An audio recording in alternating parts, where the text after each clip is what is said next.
Hola, ¿cómo estás? Soy el pastor Miguel Arroyo y quisiera compartir contigo algunas enseñanzas que encontré en la palabra de Dios.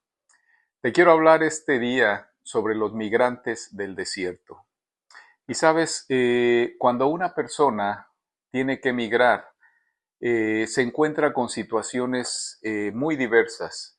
Ahora, las razones por las que las personas migran, pues tiene que ver también por motivos de trabajo, porque tienen que irse a estudiar a otro lugar, o también por situaciones de documentos migratorios.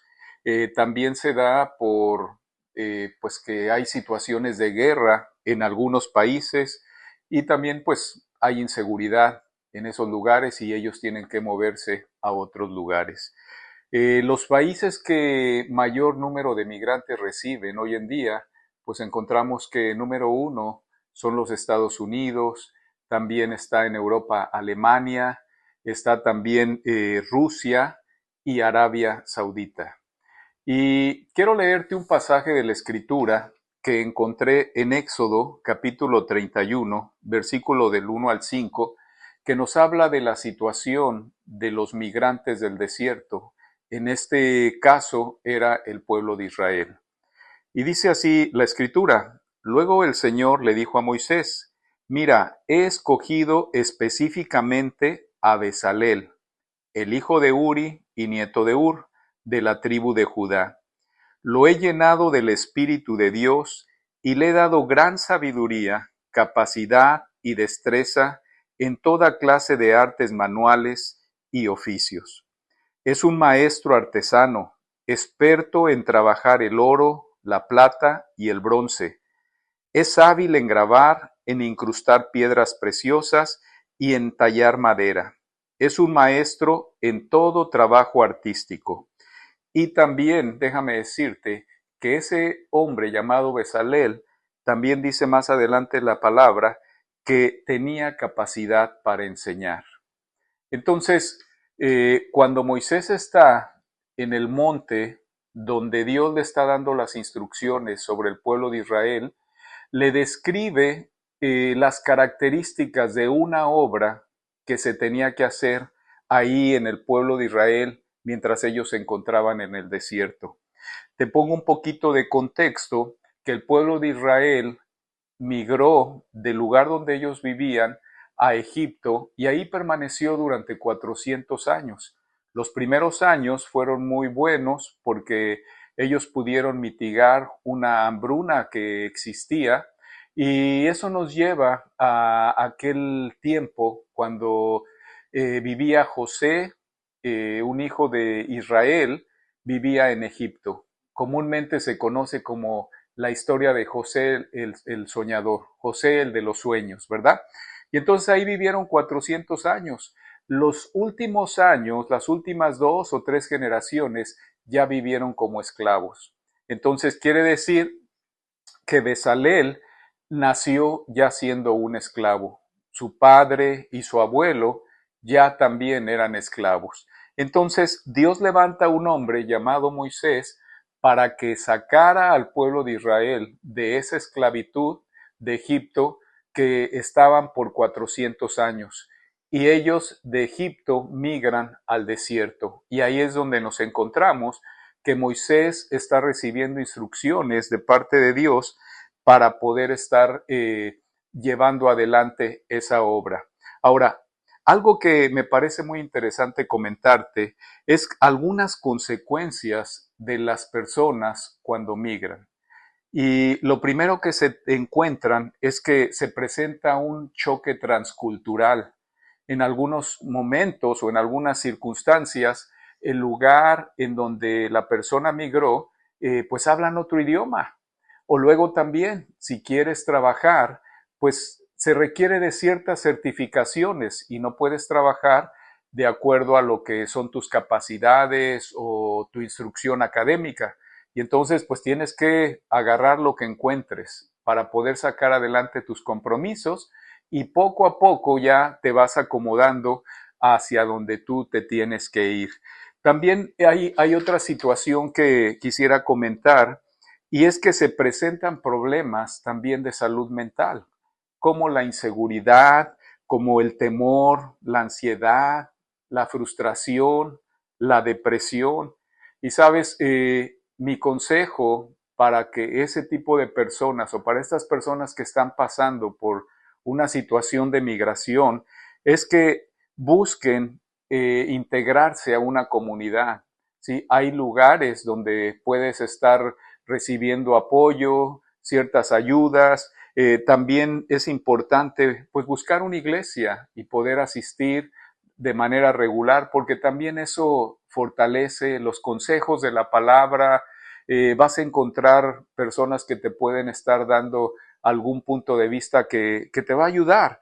También es importante hablar con la familia continuamente, y si tienes la oportunidad de buscar un psicólogo, sería muy bueno que lo hagas. ¿Por qué? Porque el psicólogo te va a dar herramientas con las cuales tú puedas gestionar las emociones que estás sintiendo. Mi esposa, como psicóloga en su práctica profesional, atiende a diferentes personas de América Latina y encuentra eso, que es importantísimo poder tener herramientas para poder gestionar lo que se está sintiendo, porque es una situación compleja que vive el migrante, lejos de su casa, lejos de la gente que ama, y a veces son tiempos de sufrimiento, tiempos de llorar, tiempos de desesperarse, ¿verdad? Porque no encuentras, no te encuentras. Y entonces, sin duda, eso mismo llegó a pasar a la gente que migró de Egipto al desierto. Sí, evidentemente ellos estaban como esclavos, pero estaban también en una situación donde ellos ya se habían acomodado. Más adelante de la escritura nos dice que continuamente ellos querían regresar a Egipto, porque decían, no nos sentimos cómodos en el desierto, queremos regresar a donde, aunque éramos esclavos, teníamos la comida, teníamos esto, ya estábamos acostumbrados. Entonces, pero realmente cuando me pongo a pensar en Bezalel por un momento, ese hombre que tenía capacidad para poder estar trabajando el oro, la plata, las piedras preciosas, ahora estaba en el desierto. ¿De qué le iba a servir tanto conocimiento que tenía si ahora se encontraba en un desierto? Pero sabes, aún en medio del desierto, Dios tiene planes con cada uno de nosotros. Y yo escuché por ahí que decían, el desierto tiene más vida de lo que nosotros imaginamos. Y allí en el desierto nosotros podemos encontrar vida. Y allí en el desierto podemos encontrarnos. Allí en el desierto podemos tener una experiencia con Dios también. Lo tuvo Moisés y lo tuvieron varias personas del pueblo de Israel. Y entonces Dios le dice a Moisés, Moisés, tengo a un hombre que he preparado para poder darle esta obra que la lleve a cabo. Sabes que yo me pongo a pensar que esta obra es la obra más importante de todos los tiempos, la obra constructiva más importante, una obra magna. ¿Y por qué me atrevo a decir que es la obra más importante de todos los tiempos? Que era el tabernáculo de reunión. Bueno, en el tabernáculo Dios se iba a manifestar de una manera especial. Dios iba a manifestar su amor y su misericordia por el pueblo de Israel. Pero también, por otro lado, el pueblo de Israel tenía la oportunidad de expresarle a Dios su amor también, su fe y su obediencia. Y sabes, año tras año, Moisés lo dijo cuando ellos salieron de Egipto, que tenían que sacrificar el cordero de la expiación. Y entonces en ese lugar se iba a sacrificar el cordero. Y el cordero era un animalito que la familia tenía que cuidar, que no tuviera una patita quebrada, que no tuviera un ojo tuerto, o que estuviera en perfectas condiciones, y lo tenían que cuidar. Tenían, a través de ese cuidado, expresaban su amor hacia Dios. Y entonces al tiempo de la expiación, que era el tiempo de la Pascua, ellos llevarían ese cordero y lo sacrificaría el sacerdote. El padre de familia pondría la mano sobre la cabeza del cordero en señal o en simbolismo de que los pecados de él y de su familia se transmitían al cordero y el cordero iba a morir por los pecados de esa familia. La escritura dice que sin derramamiento de sangre no hay perdón de pecados. Por eso el sacerdote tenía que derramar la sangre del cordero para perdonar los pecados de esa familia. Y sabes, en una ocasión, cuando Jesús estaba en este mundo, Juan el Bautista, el profeta, miró a Jesús viniendo hacia él y tuvo una revelación que impactó su vida. Y él dijo: He aquí el Cordero de Dios que quita el pecado del mundo. Y sabes, el Padre envió a Jesús como nuestro Cordero, que iba a quitar nuestros pecados. Entonces, Jesús vino a morir a esa cruz del Calvario para perdonar nuestros pecados. Así como el padre de familia tenía que tener fe para recibir el perdón de sus pecados, así nosotros necesitamos tener fe en nuestro Cordero para poder recibir el perdón de nuestros pecados.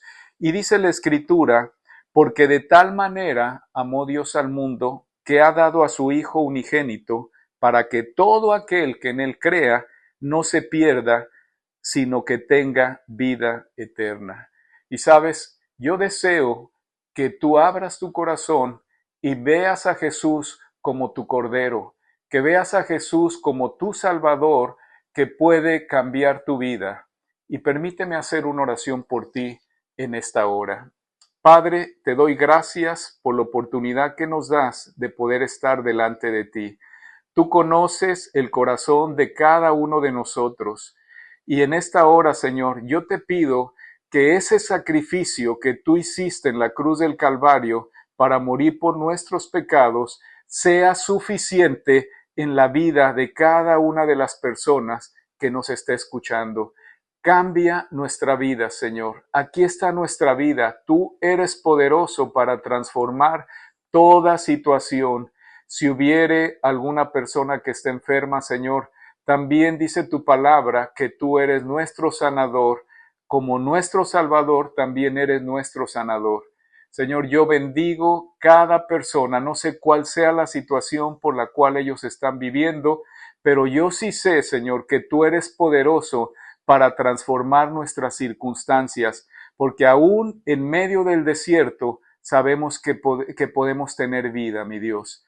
Te doy gracias esta hora, Padre, por la oportunidad de poder estar dirigiéndonos a ti en el nombre precioso de Jesús. Y así como sucedió en Bezalel, que fue un migrante del desierto, también tu vida puede ser transformada y puede ser usada por Dios con un plan y un propósito. Dios te bendiga.